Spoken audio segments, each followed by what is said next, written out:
মারা ফুটো কোথাও দেখ না, ফুটো কোথায় রাখো একবার নিচে পাঠা কম। সে তো মানে রান্না করতে গেছে অনেকক্ষণ আগে। সে কি রান্না করতে গেছে বে? দেখি তো মারা কি রান্না করছে।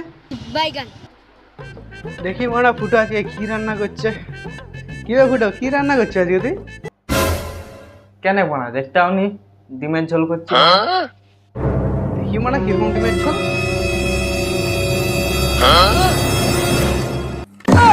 মারা তো কি ডিমের ঝোল রান্না করছো বে? দেখো মারা রান্নার লিয়ে কিছু বলবেন, আমার গার্লফ্রেন্ড আমাকে মারা শিখিয়ে দিচ্ছে। এটা মারা ডিমের ঝোল রান্না হচ্ছে।